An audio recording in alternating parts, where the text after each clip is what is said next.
বলেন তো, আল্লামা সাইদি হুজুর 50 বছর কোরআনের হক তাফসীর করলো, 13 বছর অন্যায় ভাবে তাকে জেলখানায় বন্দি করলো, এরপরে জেলখানা থেকে হাসপাতাল নিয়ে গিয়ে তাকে হত্যা করলো। আল্লামা সাইদি হুজুরের চাহিদা কি? কথা কয় না। একটা চাহিদা, আপনাদের একটা চাহিদা আছে না নাই? আর আপনাদের বাড়ি ঘর আছে না নাই? আপনাদের ল্যাপ তোষক আছে না নাই? তাহলে শীতের মধ্যে ল্যাপ তোষক বাদ দেয়, বাড়ি ঘর বাদ দেয়, এই খেয়ের মধ্যে বসে কোরআনের সূরা মুলকের তাফসীর শুনতেছেন, আপনাদের চাহিদা কি? ওমর ফারুক এক দৌড় পাহাড়ের পাদদেশে গিয়ে 2 রাকাত নামাজ পড়ে বলতেছে, আল্লাহ তোমার কোরআন এত সুন্দর, তোমার কোরআন যখন দুনিয়াতে চালু থাকে তখন একজন মুমিন মাত্রই বিশ্বাস করবে, কেউ না দেখলো আল্লাহ দেখতেছে। জোরে কোন কথা ঠিক কি না? পুলিশ লাগে না, র্যাব লাগে না ভাই, কেউ না দেখে, কে দেখে?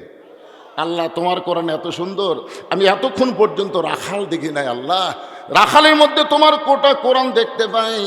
এই বলে হযরত ওমর শুকরিয়া তান যখন আল্লাহর কাছে কাঁদতেছে। কার কাছে? এটা কিসের কান্না? খুশির কান্না। আল্লাহর কোরআন দেখেছে, রাখাল দেখে নাই। রাখালের ভিতর আল্লাহর কোরআন দেখে খুশি হয়ে যখন কাঁদতেছে, এমন সময় রাখাল পিছনে এসে বলে, যতই কান্দো উটের দুধ তোমাকে দিবার পারলাম না।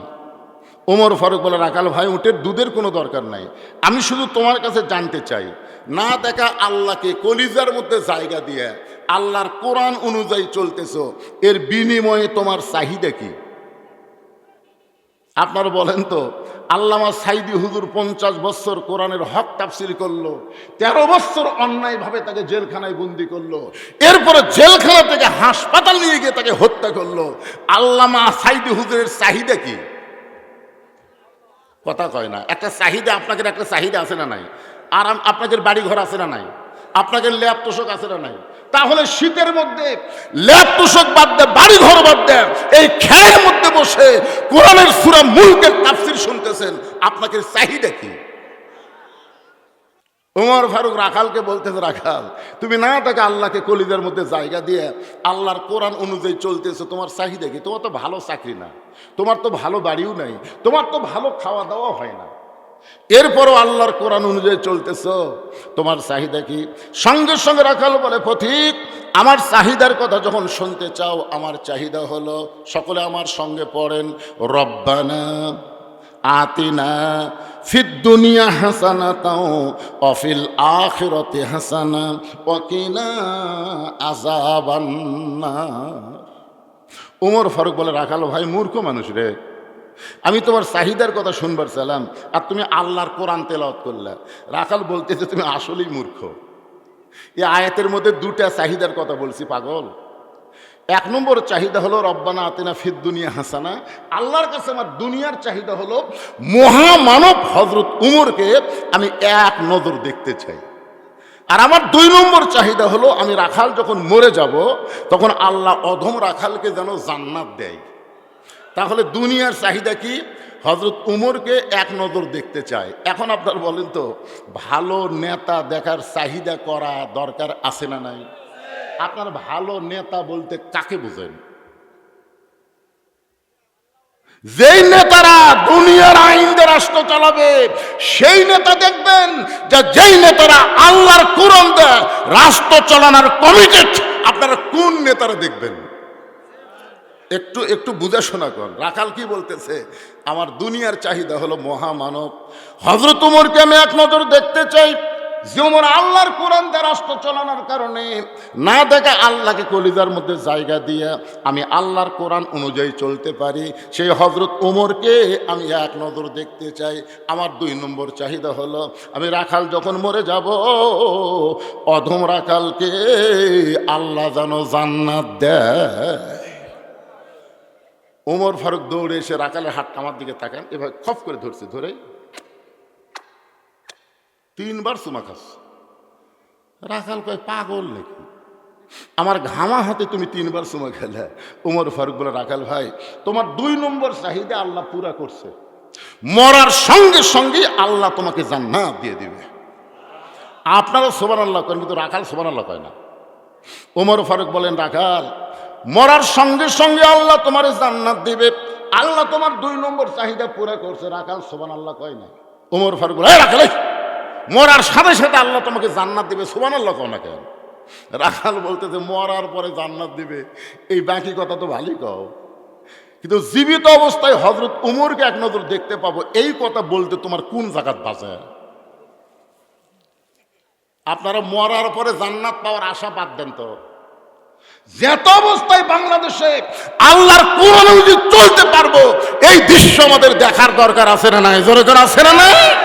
মরার পরে জান্নাত, মরেই দেখেন।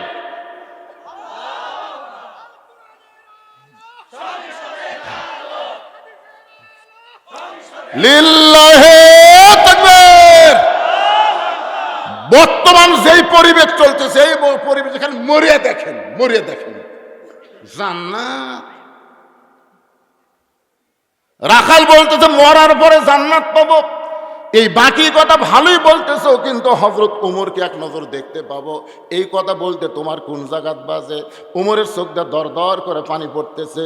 যে রাখাল আমাকে তওবা পড়াইছে, যে রাখাল আমাকে মুনাফিক কইছে, যে রাখাল আমাকে ভণ্ড কইছে, এখন যদি বলি আমি উমর, বলাও সারা, রাখাল হাতফিল করে মরাও সারা। আপনারা বলেন তো, হযরত উমর রাসূল বলেছেন আমার সাহাবীদের মধ্যে সবচাইতে গরমের নাম কি? সবচাইতে নরম হলো আবু বকর, সবচাইতে ধনী হলো ওসমান, সবচাইতে জ্ঞানী হলো আলী। ওমর ফারুক চিন্তায় পড়ে গেলেন। এমন সময় আল্লাহর কোরআন ওমরের সামনে এসে বলতেছে, উদউ ইলা সাবিলি রাব্বিকা বিল হিকমাহ। ওমর, তুমি যে ওমর এই কথা যদি সরাসরি বলবার না পারো, তাহলে হিকমত করে বলো। ওমর ফারুক বলে, রাখাল ভাই, সত্যি যদি ওমরকে দেখতে চাও, তাহলে তোমাকে ফজরের নামাজ সামনে কাতারে আদায় করা লাগবে। ফজর যদি সামনে কাতারে আদায় করতে পারো, মেহরাবের মধ্যে তাকায় দেখবা যেই মানুষটা ইমামতি করতেছে, ওই মানুষটি হলেন হযরত উমর।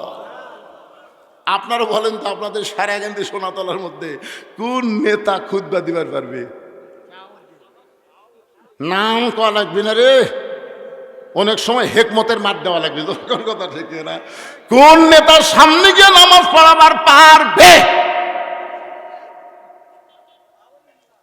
কি বলতেছে রাখাল, সত্যিই যদি ওমরকে দেখবার চাও, তাহলে ফজরের নামাজ সামনে কাতার গিয়ে পড়বে, মেহরাবের দিকে লক্ষ্য করে দেখবা যেই মানুষটা ইমামতি করতেছে, ওই মানুষটি হলো হযরত ওমর। তার মানে বোঝা গেল, আল্লাহর কোরআনটা যখন বাংলাদেশ চলবে, তিনি নেতা হওয়ার পারবেন না, তিনি ইমামতি করতে পারবেন, তাকেই নেতৃত্ব দেওয়া হবে।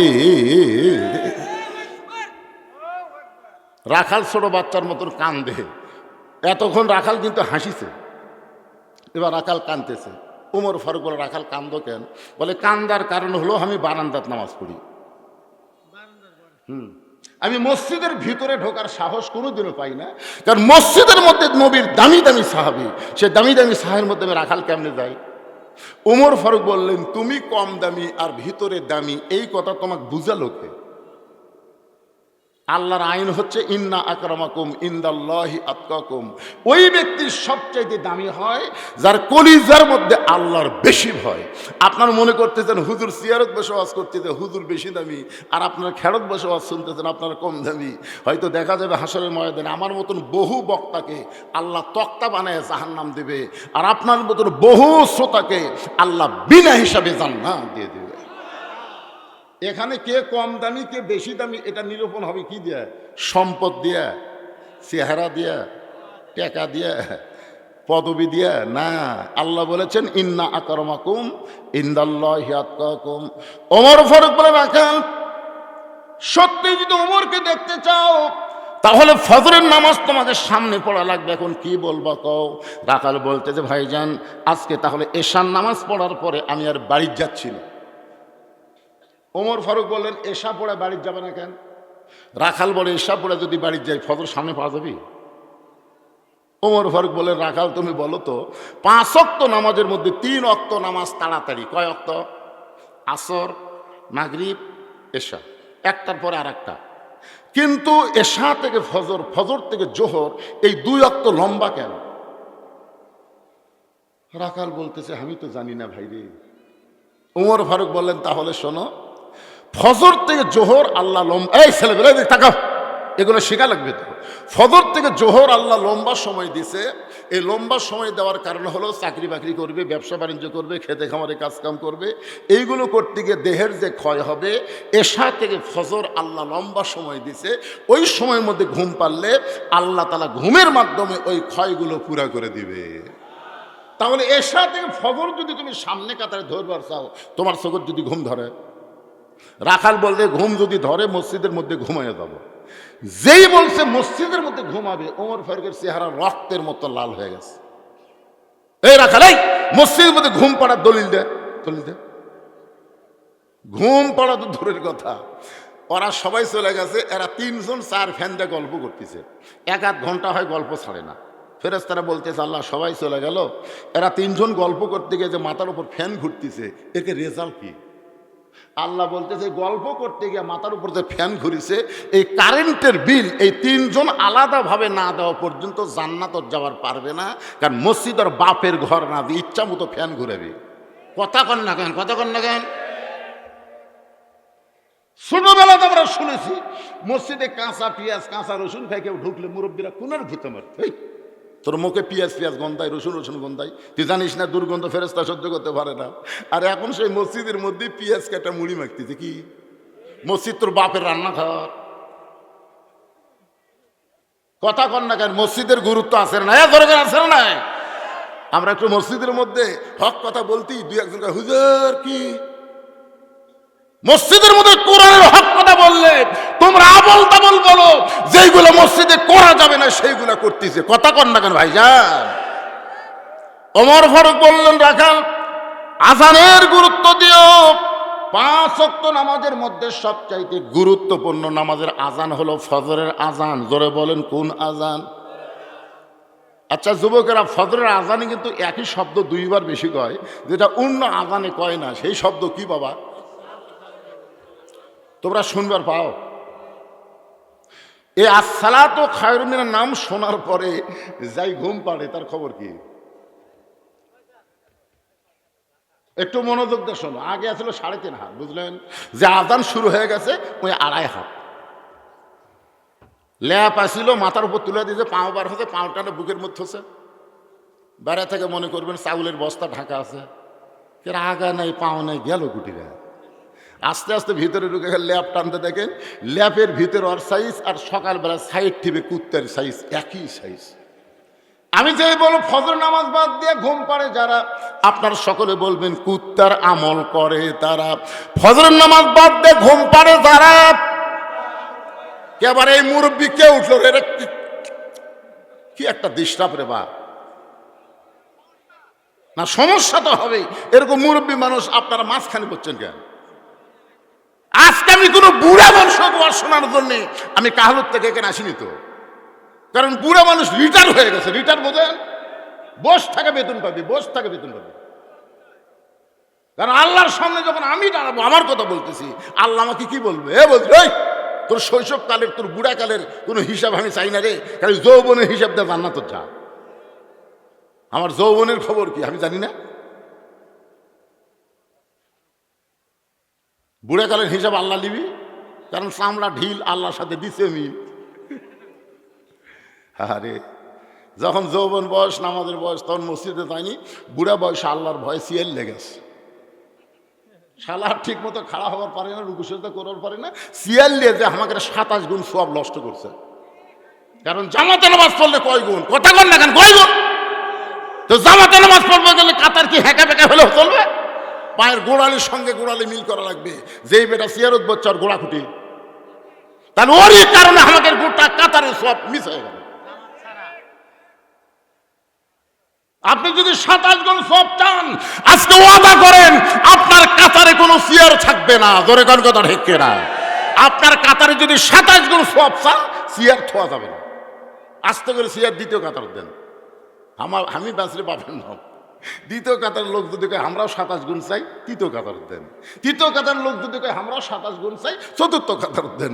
চতুর্থ কাতার লোক যদি কয় আমরাও 27 গুণ চাই, একটা চেয়ারও মসজিদের মধ্যে থাকবি না, সব এতিমের মতন বারান্দাত বসে থাকবি। জোরে ঘর কথা ঠিক কথা না? আপনাদের মাঝখানে মুরব্বীরা যদি পেশাব ঘন ঘন লাগে, এই মুহূর্তে যে দামি ওয়াজ আসতেছে লিয়াবলুয়াকুম আইয়ুকুম আহসানু আমালা, এখন ওটা ভাষা চলবে? এক টানা কথাগুলো মনোযোগ দিয়ে শুনবেন। ওমর ফারুক বললেন, রাখাল আজানের গুরুত্ব দিও। 5 ওয়াক্ত নামাজের মধ্যে সবচাইতে গুরুত্বপূর্ণ আজান হলো ফজরের আজান। জোরে বলেন কিসের আজান? এতদিন রাখাল নামাজ পড়েছে কোন জায়গায়? আপনারা একটু জোরে সরে বলেন কোন জায়গায়? আজকে নামাজ পড়বে কোন জায়গায়? সামনে কাতারে শুধুমাত্র হযরত ওমরকে এক নজর দেখার আশায় রাখাল বারান্দা দিয়ে মসজিদের দরজা পর্যন্ত গিয়ে বলতেছে, ও বারান্দা, মনে কষ্ট নিস না, খালি আজকের দিন। কারণ বারান্দাত নামাজ পড়ার মজাই আলাদা, বুঝলেন? শেষে এসে আগে যাওয়া যায়। এই জন্য অনেক মুসল্লি ইচ্ছা করেও কিন্তু ভিতরে ঢোকে না। রাখাল মসজিদের মধ্যে ঢুকতেছে। আপনারা বলেন তো, আল্লাহর ঘরে ঢুকতে গেলে কোন দল হয়ে ঢুকবেন? এ জোরে বলেন কোন দল? আওয়ামী লীগ বামপন্থী দল, আওয়ামী লীগ বামপন্থী, কিন্তু মসজিদ ঢোকার সময় ডানপন্থী। জোরে কোন কোনপন্থী?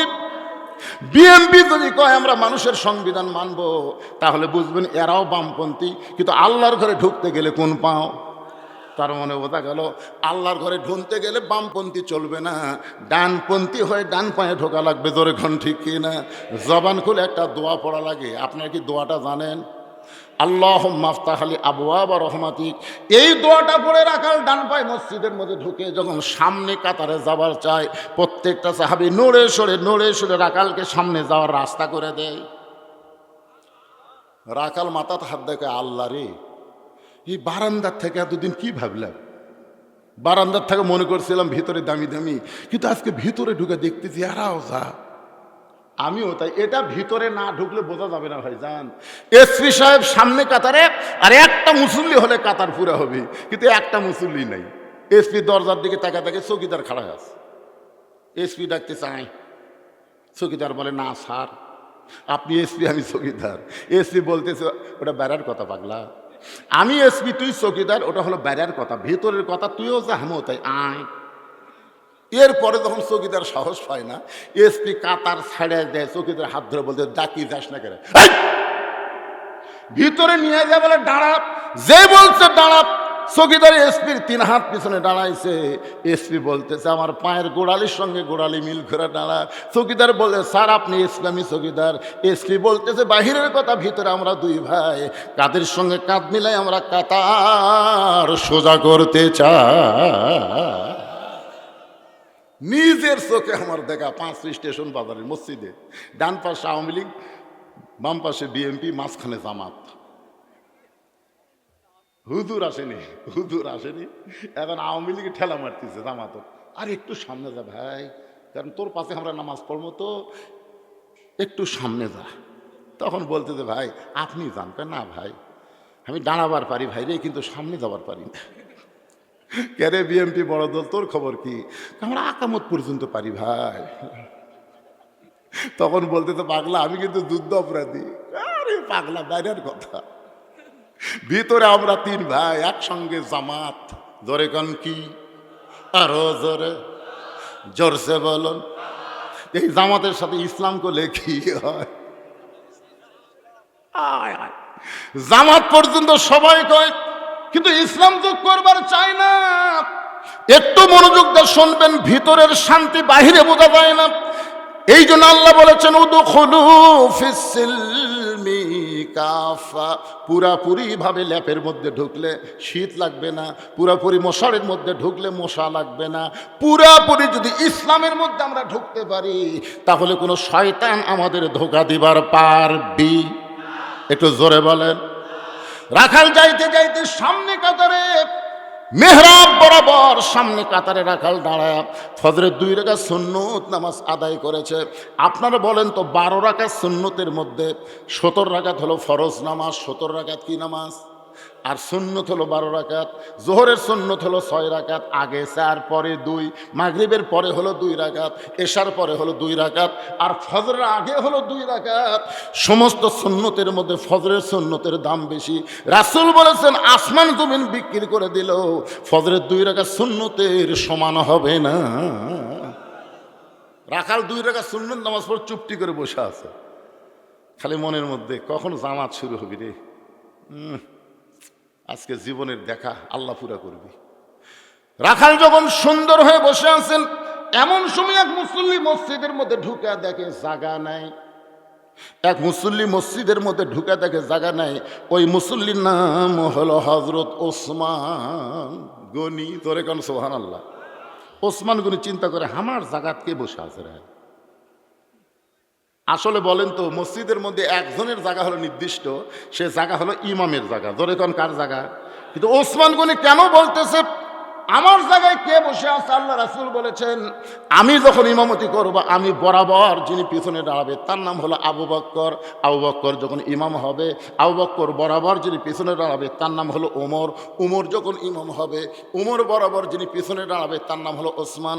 উসমান যখন ইমাম হবে, ওসমান বরাবর পিছনে দাঁড়াবে তার নাম হলো আলী। আলী যখন ইমামতি করবে, আলী বরাবর পিছনে, নবী কারো নাম বলে না, সাহাবেরা বলে ইয়া রাসূলুল্লাহ।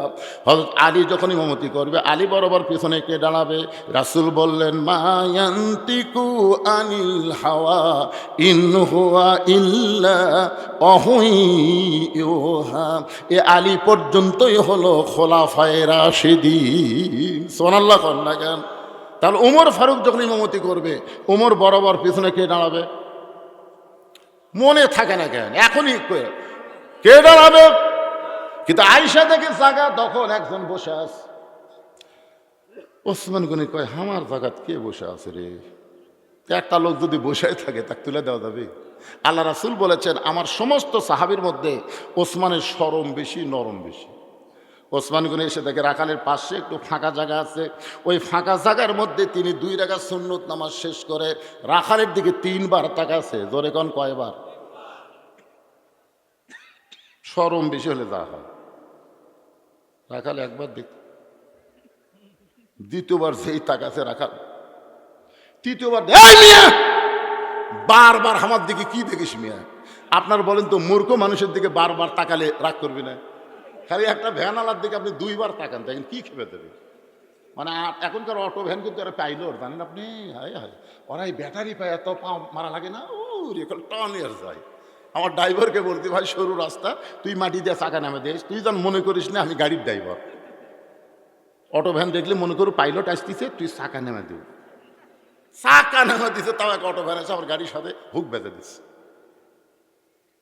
তা আমি খালি জানলা একটু নেমে দেখে তাকাছি, হুজুর কি কিছুই কইনি, খালি তাকাছি। ওই রং আবার পুনরায় করবে গেলে আমার 10-12 হাজার টাকা খরচ হবে, খালি ওর দিকে তাকাছি, তাই গরম। কি হুজুর, গাড়ি নিয়ে ঘুরতেছেন, মশান মারতেছেন, আমার দিকে আপনারা সারা রাত তাকায় থাকেন, আমি কিন্তু বিরক্ত হব না। আর একটা মূর্খ মানুষের দিকে বারবার তাকালে রাগ করবে। রাখালের দিকে ওসমান গনি কয়বার তাকাছে? সঙ্গে সঙ্গে রাখাল বলে, এই মিয়া বারবার আমার দিকে তাকাও কেন নিয়ে? ওসমান গনি ভয়ে দাঁড়িয়ে গিয়ে বলতেছে, ভাইজান আমি কোনোদিন আপনাকে সামনে কাতারে দেখি নাই, আজকে প্রথম দেখেছি বলে ভালোভাবে দেখার জন্য 3 বার দেখেছি। ভাই আপনার পরিচয় কি? বলে, আমার পরিচয় হলো আমি একজন রাখাল। যেই কইছে রাখাল, ওসমান গনি মুচকি মুচকি হাসতেছে। মুচকি মুচকি হাসার কারণ হলো, রাখাল যারা হবে এদের ভাষা নরম হলে হবে না, এদের ভাষা একটু গরম হওয়া লাগবে।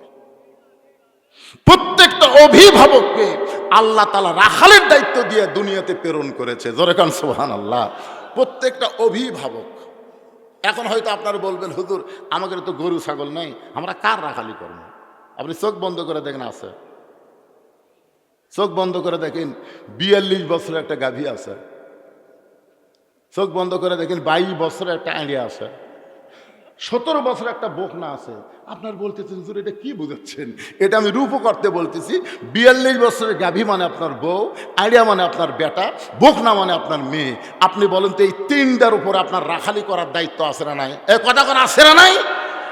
আল্লাহ বললেন, কু আনফুসাকুম আহলিকুম নার, জাহান্নামের আগুন থেকে বাঁচতে গেলে তুমি একলা বাঁচতে হবে না, তোমার আহাল পরিবার নিয়ে বাঁচতে হবে। তাহলে এখন চিন্তা করেন, আপনার বউ কি করে, আপনি কি করেন? আপনি সামনে কাতারে গিয়ে নামাজ পড়তেছেন, মাশাআল্লাহ, আপনার মতন ভালো মুসল্লি তো গ্রামে একটাও নাই। কিন্তু এশার নামাজ পড়ে বাড়ির পাঁতে দেখেন তো কি অবস্থা। আপনার ঘরের মধ্যে থেকে হরি হরি হরি হরি লো লো লো লো। কিন্তু আমি মুসলমান সামনে কাতারে নামাজ পড়লাম, আর আমার ঘরের মধ্যে পূজার বাদ্য বাজতেছে, যাই দেখেন আপনার ম্যাডাম স্টার জলসা দেখতেছে। আপনি বলেন তো আপনার রাখালি করার দরকার আছে না নাই? আপনি বইয়ের কাছে আস্তে করে বসে রিমোট কন্ট্রোল দিয়ে টিভি অফ করে দিয়ে বললেন, বিবি রে, তুমি যে ভারতের চ্যানেল দেখতেছে, ওই ভারত সম্পর্কে তোমার ধারণা কি? বউ বলতেছে, আমি তো কিছুই জানি না। আপনি চোখের পানি নিয়ে বলবেন, শোনো, এই ভারত আমাদের 400 বছরের বাবরি মসজিদ ভাঙ্গে ওই জায়গায় রাম মন্দির বানাচ্ছে। রাম মন্দির বানানোর বহু জায়গা ভারতে আছে, কিন্তু মসজিদ ভাঙ্গে ওই জায়গায় মন্দির বানাচ্ছে। এখন বলো যে এই ভারত আমাদের মসজিদ ভাঙ্গে মন্দির বানায়, সে ভারতের চ্যানেল দেখা যাবে? বউ বলতেছে, এই কথা তোমার আগে বলেননি। আজকে শোনার পরে আমি কান ধরে তওবা করলাম, যেই ভারতের মালওয়ানের বাচ্চারা আমাদের মসজিদ ভাঙ্গা মন্দির বানায়, এই ভারতের কোনো চ্যানেল আর কোনো দিন দেখব? আজ থেকে ভারত বয়কট, আজ থেকে ভারত। আচ্ছা, আপনার বউ যে মাথার চুল বেচা খায়, কথা কন না কেন? এই মরদ, কথা কন না কেন? আপনার বউ যে মাথার চুল বেচা খায়, আপনার রাখালি করার দরকার আছে না নাই? দরকার আছে না নাই? আপনি সত্যি করে বলেন তো, আপনি বেঁচে থাকা অবস্থায় আপনার বউ যদি মরে যায়, আপনি কয় কাপড় দিবেন? 5টা কোন জায়গাত বানবেন? 3 কাপড় পুরুষ মানুষের মতনই পরান লাগে, আর 2টা কাপড় 2 জায়গাত মেয়েদের বেশি দেওয়া লাগে। একটা হলো সিনা বাঁধ, একটা হলো মাথা বাঁধ। এখন আপনারা বলেন, আপনার বউ যদি জীবিত অবস্থায় মাথার চুল বেচা খায়, মরার পরে ওই মাথা বাঁধে কোনো কাম হবে? তাহলে আপনার কি রাখালি করা লাগবে? আপনাদের এলাকার বুঝি মেয়েরা মাথার চুল বেচে না? এই নিয়ে আবার বেশি কয় 12,000। একদিন পর্যন্ত শুনলাম 10,000, নিয়ে আবার কয় 12,000।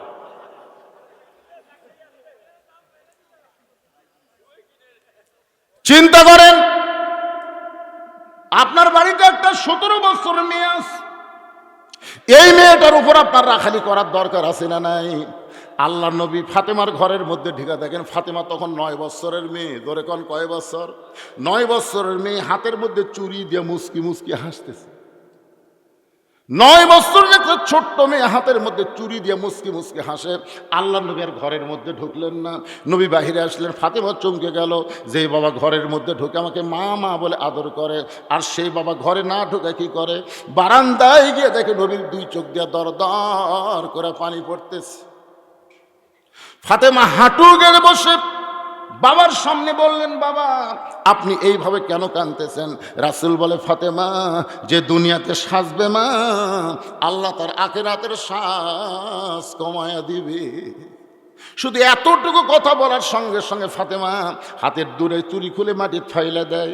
নবী দৌড়ে গিয়ে চুরি 2টা করে যখন পকেটের মধ্যে ঢুকায়, ফাতেমা বলে, বাবা, যেই চুরি হাতে দেওয়ার কারণে আপনি ঘরে ঢুকলেন না, আপনি বারান্দায় কাঁদতেছিলেন, সেই চুরি ফাইলা দিলাম, আপনি পকেটের মধ্যে কেন ঢুকালেন?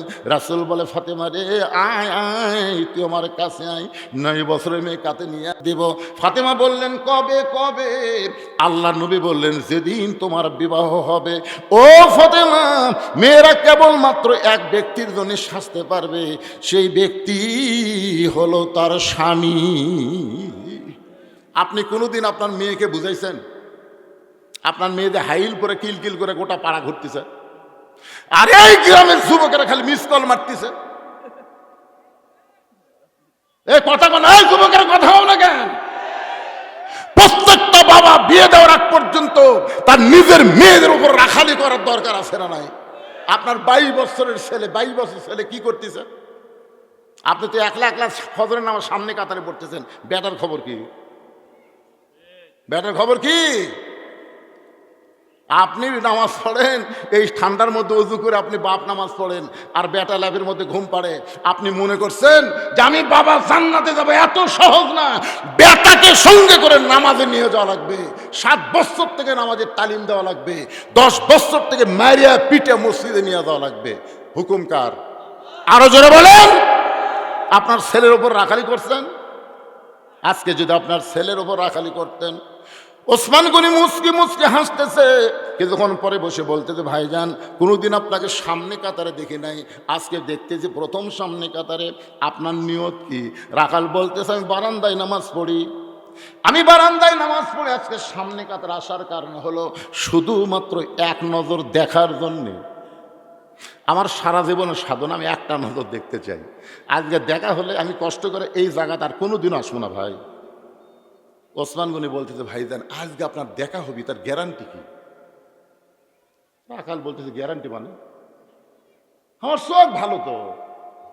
ওসমান গনি বলতেছে, ভাইজান আমি কয়েক বছর হলে সামনে কাতার নামাজ পড়ি, এখন পর্যন্ত আমার ভাগ্যে দেখা হয়নি।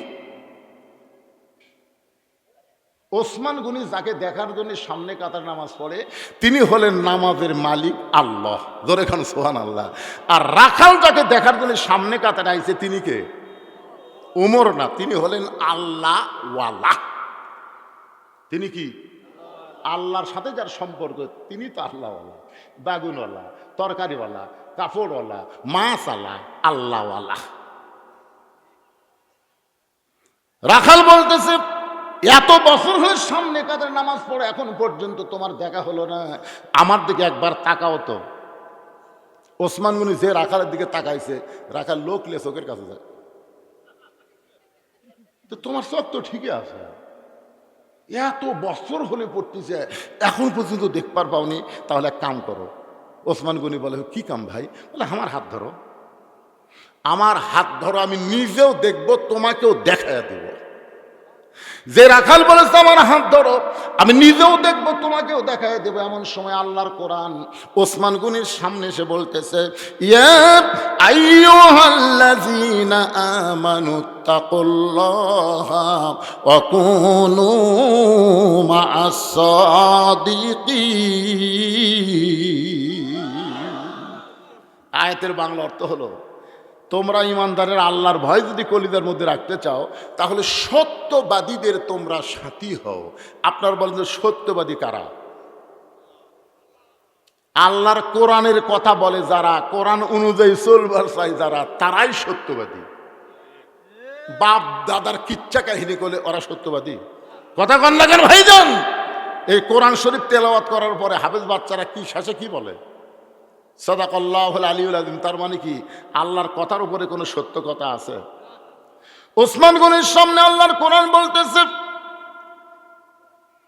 জীবনে তোমার নিজের যোগ্যতায় আল্লাহরে দেখতে পাও নাই, আজকে এমন একজন আল্লাহওয়ালা পাইছো যে নিজেও দেখবে এবং তোমাকেও দেখায় দেবে। ওসমান গনি মহব্বত করে লোকটার ডান হাত ধরলেন, ধরে কান সুবহানাল্লাহ। আর বারবারে বলতেছেন, আল্লাহ নিজের যোগ্যতাই তোমাকে পাইনি দেখতে, আজকে এমন একজন আল্লাহওয়ালা পাইছি আল্লাহ যে নিজেও দেখবে এবং আমাকেও দেখায় দেবে।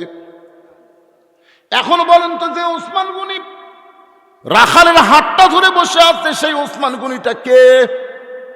সে ওসমান গনির সম্পর্কে আল্লাহ নবী বলেন, একদিন নবী ওসমানকে বললেন, ওসমান আল্লাহ তোমাকে কত সম্পদ দিছে, তোমার কি তার হিসাব আছে? ওসমান গনি বলে, ইয়া রাসূলুল্লাহ, যেদিন থেকে সামর্থ্যবানের উপরে যাকাত ফরজ হয়ে গেছে সেদিন থেকে তো সম্পদের হিসাব রাখাই লাগবে। রাসূল বললেন, তাহলে তোমার হিসাবের নমুনা ঠিক? ওসমান গনি বলতেছে, ইয়া রাসূলুল্লাহ, আল্লাহ আমাকে যত সম্পদ দিছে এই সম্পদগুলো যদি আমি গুদামের মধ্যে রাখি, ওই গুদামে তালা দিয়ে ওই গুদামের চাবি টানতে একটা উট হিমশিম খায়। সুবহানাল্লাহ বললেন না? বুঝবার পারেননি? আল্লাহ আমাকে যত সম্পদ দিছে এই সম্পদ গুদামে রেখে ওই গুদামে তালা দিয়া ওই তালার চাবি টানতে একটা উট হিমশিম খায়। নবী বললেন, ওসমান আল্লাহ যদি তোমার সমস্ত সম্পদ ফেরত চায় তুমি কি আল্লাহ দিবা? যেই বলছে ওসমান আল্লাহ যদি সমস্ত সম্পদ ফেরত চাই তুমি কি আল্লাহ দিবা, বলা মাত্রই ওসমান গনি মারছে দৌড়। যেই দৌড় মারছে সাহাবীরা বলে, ইয়া রাসূলুল্লাহ, ওসমান গনি কেন দৌড় মারলেন? রাসূল বললেন, আজগুবি কোনো কথা বলো না, দেখা যাক ওসমান কি করে। কিছুক্ষণ পরে সমস্ত সাহাবী নবী তাকায় দেখে ওসমান গনি চাবি বহনকারী উটটাকে ধরে ধরে নবীর কাছে নিয়ে এসে বললেন, ইয়া রাসূলুল্লাহ, গুদামে যত মাল আছে গুদাম সহ তালা সহ এবং তালার চাবি বহনকারী উটটাও পর্যন্ত আমি আল্লাহকে দিয়া দিলাম। নবী বলে, ওসমান সবই যদি আল্লাহকে দিলে তোমার সঙ্গে কি রাখলে, তোমার জন্য কি রাখলো? ওসমান গনি বলে, ইয়া রাসূলুল্লাহ, ঈমান গ্রহণ করার পরে আমার ঈমান আমাকে বলেছে আল্লাহ নবী থাকলে আর তার কোনো কিছু দরকার নাই। ভাইজান, সে ওসমান গনি রাখালের হাতটা ধরে বসে আছে, মনে আছে না ভুলে গেছেন? কিছুক্ষণ পরে যখন জামাতের সময় হলো, জামাতের যখন সময় হয়েছে, এমন সময় মুয়াজ্জিন আকামাত শুরু করেছে। যে আকামাত শুরু করেছেন, রাখাল ওসমান গনি দুইজন দাঁড়াইছে। ওসমান গনি রাখালের হাতটা ধরে আছে দেখার জন্য। রাখাল নিজেও দেখবে এবং তাকেও দেখায় দিবে, কিন্তু যে আকামাত শুরু হয়ে গেছে এমন সময় হযরত ওমর মেহরাবের মধ্যে ঢুকতেছে। এখন হয়তো আপনারা বলবেন, হুজুর ওমর কোন দিক দিয়ে মেহরাবে ঢুকলো? আল্লাহর কোরআন যখন চালু হবে তখন প্রত্যেকটা ইমাম মানে নেতা দরজা দিয়ে ঢোকার কোনো সুযোগ নাই। ওই যে মেহরাব আছে, মেহরাব থেকে ছোট্ট একটা দরজা থাকবে, ওই দরজা দিয়ে ইমাম মেহরাবের মধ্যে ঢুকবে। যেই হযরত ওমর মেহরাবের মধ্যে ঢুকেছে, ওসমান গনি রাখালের হাতটা ধরে আছে, আর রাখাল বাম হাতে খেলি কে রে ই তহমাক করলো। উমরও যদি দেখবার যাও তো সামনে কাতার যাও। তা আমি উমরকে দেখার জন্য বারান্দার থেকে সামনে কাতারে আসলাম, আসে দেখি এই তো যেই মুয়াজ্জিন বলেছেন কতকামাতিস সালাত কতকামাতিস সালাত, সঙ্গে সঙ্গে রাখাল আল্লাহু আকবার। রাখাল যেই মাত্র আল্লাহু আকবার কইছে, ওসমান গনি রাখালের হাতটা ছাড়া দিয়ে বলতেছে, ভাইজান ইমাম সাহেব ভুল করলে মানুষ লোকমা দেয়, এখন পর্যন্ত আকামতি শেষ হয় নাই আর আপনি আল্লাহু আকবার লোকমা দিলেন। রাখাল বলতেছে, এই জন্যই তো তুই কানা, এই জন্য এত বছর হলে সামনে কাতার নামাজ পড়িস, এখন পর্যন্ত দেখবার পাস না, পাগল রে আমি কি জন্য লোকমা দিলাম তুই কি জানিস? বলার সঙ্গে সঙ্গে 2 নম্বর কাতারে একজন সাহাবী দৌড়ে গিয়া রাখালের হাতটা হ্যাঁচকা টান দে, বলে, পাগল তুই যারে কানা কানা বলে তিরস্কার করতেছিস, এই মহামানবকে তুই চিনিস? রাখাল বলতে যে, ভাইজান আমি বারান্দায় নামাজ পড়ি, আমি ভিতরের কাউরে চিনি না। সাহাবী কান্দে, পাগল রে তুই যারে কানা কানা বলে তিরস্কার করলি, সে আল্লাহর নবীর ডবল জামাই ওসমান গনি। রাখাল বলতেছে, এই জন্যই তো আমি বারান্দার নামাজ পড়ি, এই জন্যই ভিতরে ঢোকার সাহস পাই না, কারণ ভিতর নবীর দামি দামি সাহাবী, এই দামি দামির মধ্যে আমি রাখাল কেমনে ঢুকবো? কিন্তু ওই পথিক আমার সর্বনাশ করছে। ওমর ফারুকের দিকে আঙ্গুল তুলে বলতেছে, ওই পথিক আমার সর্বনাশ করেছে। ওই পথিক আমারে কইছে, ওমরকে যদি দেখবার চাও তাহলে সামনে কাতারে নামাজ পড়বো, মেহরাবের দিকে তাকায় দেখবা, যেই মানুষটা ইমামতি করবে সেই মানুষটি হযরত ওমর। আমার সারা জীবনের সাধনা একটা বার শুধু হযরত ওমরকে আমি দেখতে চাই, শুধুমাত্র ওমরকে দেখতেছে। ওই প্রতীককেই যদি মেহরাবের মধ্যে দেখতে পাই, এখন তোমরাই বলো তো, আমার লোকমা দেওয়া ছাড়া তো উপায় নাই, আমি আল্লাহু আকবার লোকমা দিয়া ওই প্রতীককে মেহরাব থেকে সরাই দিব, ওই জায়গায় হযরত ওমরকে আমি এক নজর দেখতে চাই। সঙ্গে সঙ্গে হাজার হাজার মুসল্লি কান্না শুরু করেছে। রাখাল চিল্লায় বলে, আল্লাহ বারান্দায় নামাজ পড়া ভালো, এই ভিতরে কেন কান্দা কান্দি শুরু হয়ে গেল? সাহাবী বলে, ওসমান গনি বলতে দে, ভাইজান ভিতরে কান্দা কান্দি শুরু হওয়ার কারণ হলো তুমি যারে পথিক পথিক বলতেছো তিনি হলেন হযরত ওমর। গাছের গোড়া কাটলে গাছটা যেমন পড়ে যায়, রাখাল মেহরাবের মধ্যে পড়ে গিয়া কাটা মুরগির মতন ছটফট করে বলতেছে, আমিরুল মুমিনিন, আমি আপনাকে তওবা পড়াইছি, আমি আপনারে মুনাফিক কইছি, আমি আপনারে ভণ্ড কইছি, এত কথা বলেছি গো আমির অধম রাখালকে, আপনি কিছুই বলেন নাই। সঙ্গে সঙ্গে সমস্ত সাহাবীরা চিল্লায় বলে, কে রে, কারে তওবা পড়াইছে, কারে মুনাফিক কইছে, কারে ভণ্ড কইছে, কে রে, কোন দিক দিয়ে মসজিদের মধ্যে ঢুকলো? সমস্ত সাহাবেরা যখন চিল্লা চিল্লি শুরু করেছে, এমন সময় হযরত ওমর আল্লাহর কোরআন থেকে তেলাওয়াত করতেছেন, আতিউল্লাহ ওয়া আতিউর রাসূল ওয়া উলিল আমরি মিনকুম। আল্লাহর আনুগত্য যদি করো, নবীকে যদি অনুসরণ করো, আমি যে তোমাদের আমির, আমাকে যদি তোমরা মানো, তাহলে আল্লাহর হস্তে সবাই একটু জবান বন্ধ করো। সবাই যখন জবান বন্ধ করেছে, ওমর ফারুক শাহাদত আঙ্গুলি তুলে বললেন, আমাকে তওবা পড়াইছে, আমারে মুনাফিক কইছে, আমারে ভণ্ড কইছে, অবশ্যই এর বিচার হবে, অবশ্যই। আর এই বিচার কোনো মানুষের আদালতে হবে না, এই বিচার হবে আল্লাহর কোরআন দিয়ে। তোমরা কারা কারা কোরআনের আল্লাহর বিচার দেখতে চাও? সমস্ত সাহাবেরা বললেন, আমরা দেখবার চাই। ওমর ফারুক বললেন, এই বিচারটা দেখবার গেলে আগে নামাজ, কারণ আকামত যখন হয়ে গেছে তখন আগে বিচার না আগে নামাজ? কথা কোন, আগে বিচার না আগে নামাজ? নামাজের পরে যে আমাকে তৌবা পড়াইছে, যে আমারে মুনাফিক কইছে, আমারে ভণ্ড কইছে, এর বিচার হবে আল্লাহর কোরআন দিয়া। ধরে কোন কি দিয়ে? তাহলে নামাজের পরে উমর ফারুকের বিচার দেখবে সমস্ত সাহাবীরা হাত তুলেছে, আপনার কি দেখবেন? আমি 5 মিনিট পরেই আল্লাহর কোরআন দিয়ে একটা বিচার আপনাকে দেখাবো। এটা হাসিনার বিচার না, বিচার কার? কারা কারা দেখবেন? আল্লাহকে একটু দুই হাত তুলে দেখেন। যারা ডালে আছে আপনারা হাত তোলেন, টান টান করে তোলেন তো, লিল্লাহ তাকবীর, হাত নামান। আজকে এখানে শুধু আমরা ওয়াজ শুনতে আসি নাই, আল্লাহর কোরআনকে আমরা বাস্তব দেখতে চাই। জোরে কোন কথা ঠিক কিনা? কয়েকদিন পরে ইনশাআল্লাহ, ইনশাআল্লাহ চেষ্টা করলে দেখা যাবে না? দেখা যাবে না? ফজরের নামাজ হযরত ওমর পড়াবেন 2 রাকাত, আমি সময় নিছি মাত্র 5 মিনিট। জোরে কোন কয় মিনিট? এই 5 মিনিটের জন্য আল্লাহর কোরআনকে ভালোবেসে আপনাদের কাছে মাহফিল কমিটির ছেলেরা ব্যাগ নিয়ে যাবে। আল্লাহর হস্তে কোরআনকে ভালোবেসে 100, 500, 1000, 200, 10, 20, 50 যিনি যা পারবেন মন খুলে দান করবেন। সবাই মনে করবেন হতে পারে আমার জীবনের শেষ দান, শেষ দান মনে করে আপনারা যদি দেন। ব্যাগ না ভিতরে ঢোকো বাবা, ভিতরে ঢোকো, ব্যাগ না ঢোকো। কেউ যদি মনে করে হুজুর ব্যাগের মধ্যে আমি 500, 1000 দিব না, একটু আপনার হাতে দিবার চাই, এখানে অনেক অতিথি আছে, তাদের কাছে ব্যাগ লেখা হবে না তো, তারা আমার হাতে দিবে 5000, 10,000, 20,000, যিনি যা পারবেন। এই 5 মিনিটের মধ্যেই আদায় কমপ্লিট করে আমরা দেখব আল্লাহর কোরআনের বিচার কেমন। নিজের চোখে দেখবো না ভাইজান? এখন এই মুরব্বি উঠলো কেন? এতক্ষণ বসে থাকে, এখন উঠলো কেন?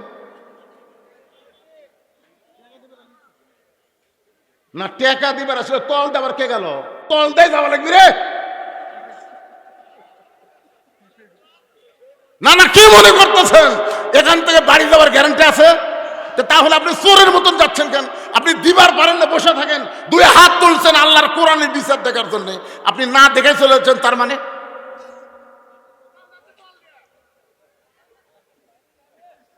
ও যায়নি, কাম সারবার গেছে, অসুবিধা নেই। ভাইজান আমার কলজে ভরে গেছে।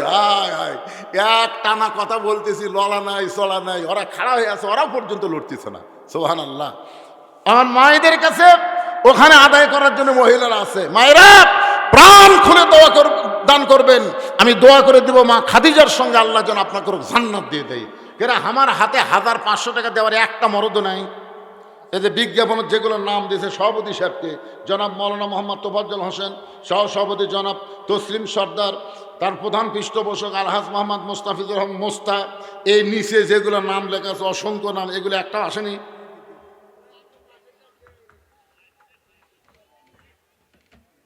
আমার হাতে দেওয়ার জন্য নাকি অনেকগুলো টাকা নিয়ে আসেন। দেন তো ভাই দেন। আপনাদের মধ্যে একটা লোক 500 টাকা লোট আমার হাতে দিয়ে ধরবেন, আমি দোয়া করে দেবো আল্লাহর কাছে। এই দেখেন দেখেন, মাশাআল্লাহ মাশাআল্লাহ। আল্লাহ তোমার একজন তরুণ যুবক বান্দা আল্লাহর কোরআনকে ভালোবেসে, ছেলেরা তো গান বাজনা করে নাই, কোরআনের তাফসীর মাহফিল করেছে। লিয়াবলুয়াকুম আইয়ুকুম আহসানু আমালা, সূরা মুলকের 2 আয়াতের আলোচনা চলতেছে। ভাইজান দাও বাবা দাও। আব্বার জন্য দোয়া চাইয়া আব্দুল করিম 500 টাকা দান করেছে। আল্লাহ বাবার কবরকে জান্নাতের টুকরা বানায় দেন, আল্লাহুম্মা আমিন। রিটার পারসন কি আপনার নাম? আপনি তো তোফাজ্জল হোসেন। আল্লাহ 500 টাকা দান করেছে, আল্লাহ কবুল। অসুস্থ বাবা, অসুস্থ সুস্থতার জন্য দোয়া চাই, আল্লাহ বাবাকে পরিপূর্ণ সুস্থতা দান করেন, আল্লাহুম্মা আমিন। আল্লাহ তোমার একজন বান্দা 100 টাকা দান করছে। ভাই এই খালি টোপলার আদায়, ব্যাগের আদায় হয়ে গেলি আমার আবার আলোচনা চলে আসবে ইনশাল্লাহ। প্যাকেটের মধ্যে দান করছে, আবার কি সব লিখিছে, এলা লেখা সিরিজ আর সব শেষ। দোয়া চেয়েছিস, ঠিক আছে, দোয়া করবো ইনশাল্লাহ। খুবই দুষ্ট ছেলে, খুবই দুষ্ট। আরে পাগলা, সিজার করা বাচ্চা, দোয়া দেয়া ভালো হবে? ও ভালো করবার গেলে মোবাইল চালু করে দেওয়া লাগবে। আমার দোয়া দেয়া খাওয়া আছে, দোয়ার দিন শেষ। মিটুর ভাগ্নি একজন মা আমার এই কোরআনকে ভালোবেসে 1000 টাকা দান করেছে। আল্লাহ তার দানকে কবুল করেন, আল্লাহ নেক নিয়ত। আপনারা মাহফিল যেন নষ্ট না হয়, ওটা বসা করবেন না। আপনি উঠে গেলে আপনার দেখা দেখি যত লোক উঠবে, সমস্ত লোক ওটার পাপ আল্লাহ আপনার কান্দর দিয়ে দেবে। তুই উঠলি কেন? বক্তা আল্লাহর কোরআনের বিচার দেখবে, তোরাও দেখবে, হাত তুললি। সাহাবীরা পর্যন্ত দেখবার চাই, ওমর ফারুক নামাজের পরে দেখাবে, আর আপনার না দেখে উঠবেন কেন? হ্যাঁ আল্লাহর হস্তে দেন, সবাই দেন, আসেন। 500, 1000, 2000 টাকা। এখানে এতগুলো অতিথি আছে, একটা অতিথিও চেতে না রে, এর কাছে তাকে টাকা লিছে না লিবে, লিছে? ও লিয়ে লিছে, সেগুলো করবেন না।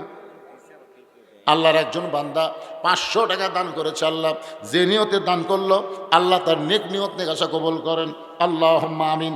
এখানে আমন্ত্রিত অতিথির মধ্যে মোহাম্মদ নুরুল হোসেন উনি আছেন, মোহাম্মদ তাহেরুল ইসলাম, মোহাম্মদ আসাব্বর হোসেন, মোহাম্মদ সোনা সরকার, কি নাম রে, সোনা রে, সুজন মিয়া, এগুলো আছে। এখানে কে আছে একজন দেখেন, কে আছে?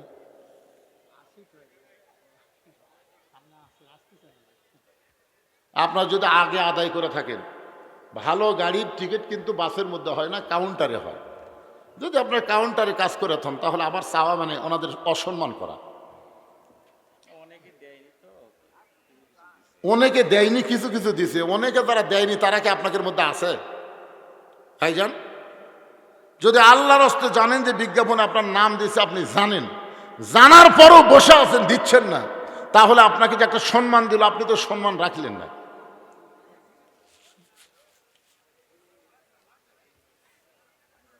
এই মাহফিল কমিটির ছেলেরা কোথায়? এই যারা এই মাহফিল করেছে এই যুবকেরা কোথায় গেল? ব্যাগগুলো আদায় করে সব ট্রেজর নিয়ে আসবে বাবা, সব ট্রেজর নিয়ে আসবে। মায়ের জন্য দোয়া চায় দান করেছে, আল্লাহ মায়ের কবরকে জান্নাতের টুকরা বানান। সবাই একটু জিকির করেন। সোহেল ভাই 500 টাকা দান করেছে, আল্লাহ কবুল করেন। সবাই একটু জিকির করেন, লা ইলাহা ইল্লাল্লাহ, জোরে লা ইলাহা ইল্লাল্লাহ। মহব্বত আল্লাহর জিকির করতে অলসতা নাই, জবান খুলে লা ইলাহা ইল্লাল্লাহ, লা ইলাহা।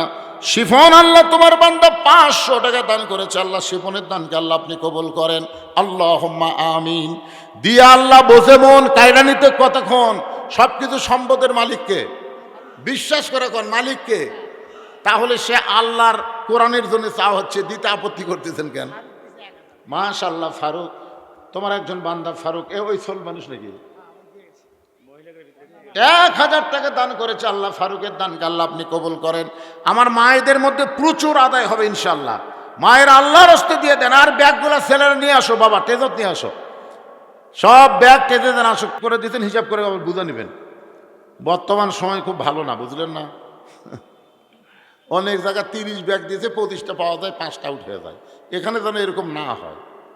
ইয়াবা বাবা কত কি চলতেছে এখন।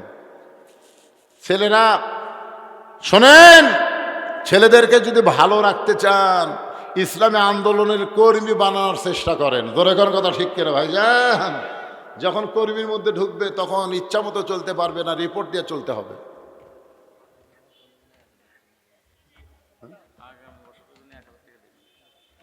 আগামী বছরে বাকি আদায় হবে, ঠিক? বাকি আদায় করে পরে তুলবার যা বিপদ পড়বে।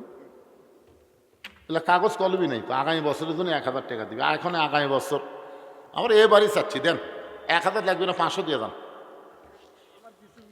এবার দিছে মাশাল্লাহ, এবার দিয়ে দিছে ইনশাল্লাহ। এই ব্যাগগুলো দেন, সব ব্যাগ পাচ্ছেন মাশাল্লাহ। ব্যাগও তো অনেকগুলো টাকা আছে, টাকা আছে মাশাল্লাহ, টাকা আছে বারে, আছে আছে। অনেক সময় খালি ব্যাগ ফেরত আসে, আপনার সবাই দিচ্ছেন মাশাল্লাহ। হ্যাঁ,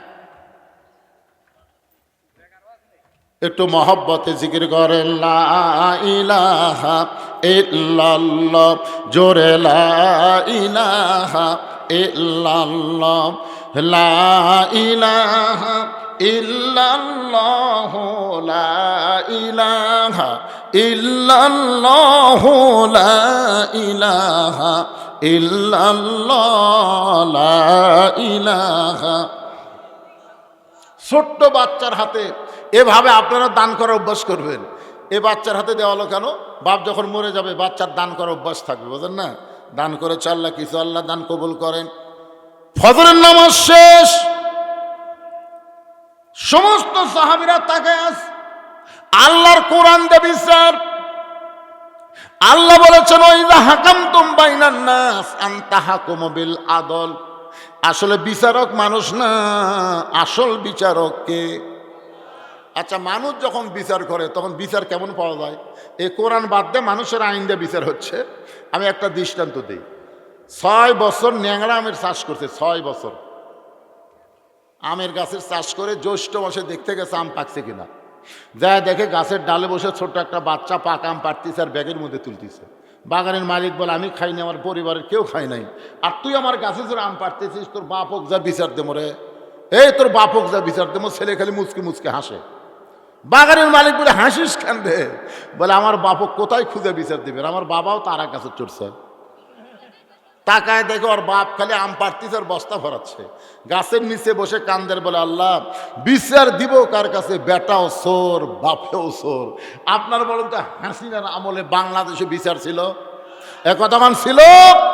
ভালো মানুষগুলো জেলখানায় আর খারাপ মানুষগুলো করে জামিন দিছে। ভাই, কোরআনের পাখি সবচাইতে ভালো মানুষ, যার হাতে হাজার হাজার বিধর্মী ইসলাম ধর্ম গ্রহণ করেছে, যিনি একাধারে 50 বছর কোরআনের হক তাফসীর করছে, সেই মানুষটাকে বিনা অপরাধে জেলখানায় রাখছে। কথা কন ঠিক কি না? এইগুলো বিচার ছিল না। বিচারকেরাও চোর, চোরও চোর, বিচারকও চোর। মুরগি চোরাকে ধরে মেম্বরের কাছে নিয়ে যাচ্ছে, সব মেম্বরের কাছে গেলে তো সেরকম বিচার হবে। মুরগি চোরা খালি মুসকে মুসকে হাসে। হাসিস করে? আমি করি মুরগি চোর, মেম্বার করে গম চোর। আমরা তো চোরে চোরে মাছতে তো ভাই, তো চেয়ারম্যানের কাছে নিয়ে যাবো রে, মেম্বার যদি গম চোর করে চেয়ারম্যান আরো চোরে হাসে। জোরে হাসিস কেন? মেম্বার করে মনে মনে, চেয়ারম্যান করে টনে টনে। কোথায় যাবেন? এই জন্য আল্লাহ বলেছেন, আল্লাহর কোরআনের পক্ষে যারা থাকবে, এই কোরআনের নীতিকে যারা গ্রহণ করবে, এই কোরআন নিয়ে বাংলাদেশ যারা শাসন করতে চাবে, নিজের শাসন না, আল্লাহর আইন আর সৎ লোকের শাসন। জোরে গান সুবহানাল্লাহ। ওয়াইযা হাকামতুম বাইনান নাস আন তাহকুমু বিল আদল। ওমর ফারুক এক টানে ওই রাখালকে তুলে সমস্ত সাহাবীরা তাকায় দেখে যে উমর রাস্তাতে গেলে শয়তান 40 দিন যায় না। সেই উমর রাখালকে বুকের মধ্যে নিয়ে কপালে একটা চুমা খায়। সমস্ত সাহাবীরা বলে, আমির আল মুমিনিন, বিচারের নামে আপনি এটা কি করলেন? আমরা তো মনে করেছিলাম যে আপনাকে তওবা পড়াইছে, যে আপনাকে মুনাফিক কইছে, যে আপনাকে ভণ্ড কইছে, সেই মানুষটা আপনার সামনে, আপনি তাকে বিচার না করে আপনি বুকের মধ্যে নিয়ে তাকে চুমো দিলেন কেন? ওমর ফারুক বলেন, সাহাবীরা রে, যতদিন আমি সাহাবী ছিলাম ততদিন আমি গরম ছিলাম, আর যেদিন থেকে খলিফার দায়িত্ব পাইছি সেদিন থেকে আমি সব চাইতে আল্লাহর কোরআনের জন্য নরম হয়ে গেছি। সুবহানাল্লাহ কর না? হ্যাঁ, কোরআন দিয়ে যখন নেতৃত্ব দিবে, নেতা হওয়ার আগে তারা গরম থাকতে পারে, কিন্তু দায়িত্ব পাওয়ার পরে তারা আর গরম থাকবে না। আজকে আমাদের বাংলাদেশে দেখবেন, নেতারা ভোটের আগে নরম হয়। কি নরম! গরিবের বন্ধু, সমাজসেবক, জনদরদি। হায় হায়, গাড়ি থামে, নেতা গাড়ির থেকে নামে ফকিরক সালাম দেয়, আসসালামু আলাইকুম চাচা, কেমন আছেন চাচা? ফকির খেলে চারিদিকে মাথা ঘুরাই বলে, বাবা কাক সালাম দিলা? আপনাকে দিলাম তো, আমি ভিক্ষা করে খাই। ভোটের আগে আমার মতন লরম মানুষ কেউ নেই চাচা, আপনিও যা হামু তাই। ভোট পায় যখন নেতা হবে, নেতার সারেগান্দি থাকবে না, নেতা থাকবে ঢাকায়। মাঝে মধ্যে নেতা এলাকা বেড়াবার আসবে, চামচার অত্যাচারে নেতার কাছে যাওয়া যাবি না। জোরে কোন কথা ঠিক না? কিন্তু হযরত ওমর যখন আল্লাহর কোরআন দিয়ে রাষ্ট্র চালায়, তিনি কেমন নরম ছিলেন, ছোট্ট একটা দৃষ্টান্ত দেয় আপনাদেরকে। গভীর রাত্রে মদিনার অলি গলি ঘুরতে গিয়ে দেখতে পায় মরুভূমির ভিতরে তাঁবু টাঙ্গানো। ওই তাঁবুর মধ্যে 2টা বাচ্চা খালি মা মা বলে কাঁদতেছে, আর বলে, মা তাড়াতাড়ি খাবার দাও, ক্ষুধা লাগছে, মা খাবার দাও। ওমর ফারুক তাকায় দেখে তাঁবুর মধ্যে একটা পাতিলে রান্না হচ্ছে, আগুন জ্বলতেছে, রান্না হচ্ছে। মা বলতেছে, বাবা গোশত সিদ্ধ হলেই তোমাদের খাবার দিব। ওমর ফারুক চিন্তায় পড়ে গেলেন, উটের গোশত হলে বড় জোরে 1 ঘন্টা লাগবে, দুম্বার গোশত হলে 8 ঘন্টা লাগবে, কিন্তু এত গভীর রাত হয়ে যায়, এখন পর্যন্ত গোশত সিদ্ধ হয় না। এটা কেমন মা? মার অন্তরে কি সন্তানের কোনো দয়া নেই? তিনি নিকটে গিয়ে লোকমা দিয়ে বললেন, মা তোমার 2টা সন্তান ক্ষুধার জ্বালায় কান্দে, এখন পর্যন্ত তোমার গোশত সিদ্ধ হয় না। মেয়েটা বলে, পথিক আমার বাড়ি হলো ইয়ামিন দেশে, আমার বাড়ি হলো ইয়ামিন দেশে, আমি শুনতে পাইলাম মদিনার খলিফা অত্যন্ত ভালো মানুষ, হযরত ওমর অত্যন্ত ভালো মানুষ। আমার দুইটা এতিম বাচ্চাকে নিয়ে বিকেলবেলা ওমরের দরবারে ঢুকবার চাইছিলাম, কিন্তু এত মানুষের ভিড়, আমি ওমরের দরবারে ঢুকতে পারি নাই। আমি নিয়ত করেছি আগামীকাল সকালবেলা ওমরের দরবারে যাব আমার দুইটা এতিম বাচ্চাকে নিয়ে। এখন রাতের বেলা কি করব? মরুভূমির মধ্যে তাঁবু টাঙ্গাইয়া আমার দুইটা বাচ্চাকে বুকের মধ্যে নিয়ে ঘুম পাড়তে চাই, কিন্তু দুইটা বাচ্চার এত খিদে লাগছে, এরা খিদার জ্বালায় বারবার যখন কান্দে, শুধুমাত্র মিথ্যা সান্ত্বনা দেওয়ার জন্য পাতিলে পানি আর পাথর দিয়ে আমি আগুন লাগাই বলতেছি, বাবা গোস্ত সিদ্ধ হলেই তোমাদের খাবার দেব। আমার সান্ত্বনার কথা শুনতে শুনতে এরা ঘুমায় যাবে, কিন্তু এদের এত বেশি ক্ষুধা হয়েছে ওদের চোখে ঘুম ধরতেছে না। প্রতিগ্রে আমার মনে হয় সকাল পর্যন্ত আমার সন্তান দুইটা বাঁচবে না। ওমর ফারুক বললেন, মা ওই মিথ্যা সান্ত্বনা না দিয়ে তুমি দুইটা সন্তানকে বুকের মধ্যে নিয়ে একটু ধৈর্য ধরো মা। এক দৌড়ে বাইতুল মালের দরজায় আসলাম, একটা আটার বস্তা আমার মাথায় উঠে দে। চাকর আসলাম বলে, আমির আল মুমিন বস্তা কোথায় নেওয়া লাগবে আমার হুকুম দেন। ওমর ফারুক বলে, আসলাম রে, একজনের পাপের বোঝা আর একজন মাথায় নেবে না, দে আমার মাথায় উঠায় দে। ওমর ফারুকের মাথায় যখন বস্তা তুলে দেওয়া হলো, ওমর ফারুক এত জোরে দৌড়াইতেছে, পিছন দিক থেকে আসলাম বলে, আমির আল মুমিনিন আপনি বস্তার ওজন নিয়ে দৌড়াতে গেলে পড়ে যাবেন, আপনার কষ্ট হবে। ওমর ফারুক বলে, আসলাম সময় মতো যদি জায়গায় পৌঁছতে না পারি তাহলে জাহান্নামের আগুনে আল্লাহ ওমরকে পুড়ায় ফেলবে। ওমর ফারুক এক দৌড়ে তাঁবুর কিনারায় গিয়ে বললেন, মা তোমার সন্তান দুইটা কি এখনো জীবিত আছে? মা বলতেছে এখনো জীবিত আছে। তাহলে মা রুটি আর হালুয়া তৈরি করো। এবার মা রুটি হালুয়া তৈরি করে ওমরের হাতে যখন দেয়, ওমর ফারুক দুইটা সন্তানকে দুই উড়াতে বসায়া দিয়া রুটি হালুয়া যখন মুখের মধ্যে দেয়, বাচ্চা দুইটা কান্দে।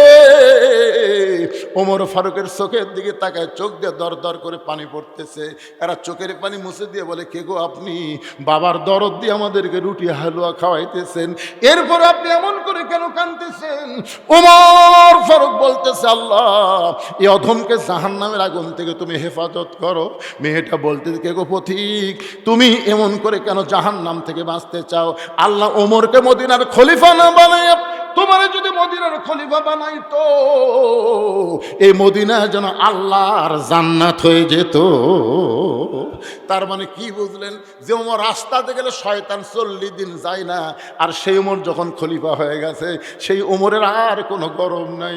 ওমর ফারুক নরম হইয়া রাখালকে এক টানে বুকের মধ্যে নিয়ে কপালে একটা চুমাতে বলেন, সাহাবীরা রে, রাখালের এত কথা হজম করার পিছনে একটাই মাত্র কারণ, আমি রাখালকে দেখি নাই, রাখালের ভিতরে আমার আল্লাহর কোরআন দেখা যায়। এখান থেকে প্রমাণ হয়ে গেল, এই কোরআন শুধু শোনার কিতাব না, এই কোরআন হলো বাস্তবে গ্রহণ করার কিতাব। এই কোরআনকে যদি আমরা গ্রহণ করতে চাই, তাহলে শুধু কোরআনের মঞ্চে রাখলে হবে না, এই কোরআনকে সংসদে নিয়ে যাওয়া লাগবে। জোরে কোন কথা ঠিক কি না? আল কোরআনের আলো, কোরআন হাদিস যেখানে, দুনিয়ার মুসলমান। আল্লাহ বলেছেন তোমাদেরকে পরীক্ষা করা হবে, আইয়ুকুম আহসানু আমালা, সুন্দর আমল। সুন্দর আমল কি? সুন্দর আমল করতে গেলে সুন্দর পরিবেশ লাগবে না? কথা কন লাগবে কি লাগবে না? সুন্দর পরিবেশ তৈরি করতে গেলে সুন্দর একটা সমাজ লাগবে না? সুন্দর একটা সমাজ তৈরি করতে গেলে সুন্দর একটা রাষ্ট্র দরকার আছে না নাই? সুন্দর একটা রাষ্ট্র তৈরি করতে গেলে মানুষের সংবিধান দিয়ে হবে না, আল্লাহর কোরআনের সংবিধান লাগবে। আমরা সেই কোরআন অনুযায়ী যেন চলতে পারি, চলার চেষ্টা করি। আল্লাহ যেন আমাদের তৌফিক দেয়। সকলে বলে আল্লাহুম্মা আমিন। আস্তাগফিরুল্লাহ আল্লাযী লা ইলাহা ইল্লা হুয়াল হাইয়ুল কাইয়্যুম আতুবু ইলাইহি। যারা দাঁড়িয়ে আছেন সবাই বসেন। ভাইজান, এই যে সভাপতি সাহেব মোনাজাত করে দিলেন, মোনাজাত কি বলবেন? কেন মানে শেষ? জি, আল্লাহুম্মা আমিন। আল্লাহুম্মা আনতাস সালাম ওয়া মিনকাস সালাম তাবারাকতা ইয়া যাল জালালি ওয়াল ইকরাম। আয় আল্লাহ, তোমার বান্দারা কষ্ট করে মেহনত করে এত সুন্দর আয়োজন করেছে আল্লাহ। আজকের মাহফিল আমাদের সকলের হেদায়েতের জন্যে, নাজাতের জন্যে, জান্নাতের জন্য কবুল করে নাও। এই মাহফিলের শুরু থেকে শেষ পর্যন্ত যত আলোচনা হয়েছে আল্লাহ, এর মধ্যে যদি ত্রুটি হয়, ভুল হয়, মাফ করে দাও। এর যে হাদিয়া মঞ্জুর করো সোনার মদিনায় নবী পাকের রওজা মোবারকে আল্লাহ কবুল করে নাও। তামাম আম্বিয়ায়ে কেরাম, আসহাবে কেরাম, তামাম পৃথিবীর মাটির নিচে যত মুমিন মুমিনা শুয়ে আছে আল্লাহ, সকল আর ওয়াফরে হাদিয়া কবুল করো। আমরা যারা হাত তুলেছি সবাই পড়েন রব্বির হামহুমা কামা রব্বায়ানি সগীরা। বাপ মা যদি কবরে যায়, আজকের মাহফিলকে ওসিলা করে তাদের কবরকে জান্নাতের টুকরা বানায় দাও আল্লাহ। সবাই কিছু কিছু করে দান করেছে আল্লাহ, সব দানগুলোকে জান্নাতের বিনিময়ে কবুল করো আল্লাহ। রজব মাস আমরা নামাজ আদায় করব আল্লাহ, সেই নামাজের বিলটা সংসদের মাধ্যমে যেন পাশ হয় এমন একটা পরিবেশ আমাদের বাংলাদেশে তুমি দান করে দাও আল্লাহ। যেই যুবকেরা কষ্ট করে মেহনত করে এত সুন্দর আয়োজন করেছে, এই যুবকদেরকে দোয়া করবেন, এই যুবকগুলোকে যেন আল্লাহ 5 ওয়াক্ত নামাজ হিসাবে কবুল করে নেয়। আজকের মাহফিলের সম্মানিত সভাপতি, সম্মানিত সহসভাপতি, প্রধান পৃষ্ঠপোষক, আজকের মাহফিলের সম্মানিত অতিথিবৃন্দ, বিশেষ করে সম্মানিত প্রধান অতিথি, বিশেষ অতিথি, আমন্ত্রিত অতিথিবৃন্দ, আল্লাহ সকলকেই তুমি কবুল করে নাও আল্লাহ। আমাদের সবাইকে মাফ করো, মা বোনদেরকে পর্দানিশা আবিদা সালেহা কবুল করে ফাতেমার চরিত্র দান করো আল্লাহ। আমি অসুস্থ, আমার মতো অসুস্থ অবস্থায় যারা হাত তুলেছে আল্লাহ, সবাইকে সুস্থতার নিয়ামত দান করে দাও। কত মানুষের জানাজার নামাজ আমরা পড়েছি, এই 2 হাত দিয়ে কত কবরে আমরা মাটি দিয়েছি। একদিন আমরা সবাই দুনিয়া থেকে বিদায় নিব। বিদায় নেওয়ার পূর্ব মুহূর্তে আমাদের জবানে জারি করে দিও লা ইলাহা ইল্লাল্লাহু মুহাম্মাদুর রাসূলুল্লাহ সাল্লাল্লাহু আলাইহি সাল্লাম। আসসালামু আলাইকুম ওয়া রাহমাতুল্লাহি ওয়া বারাকাতুহু।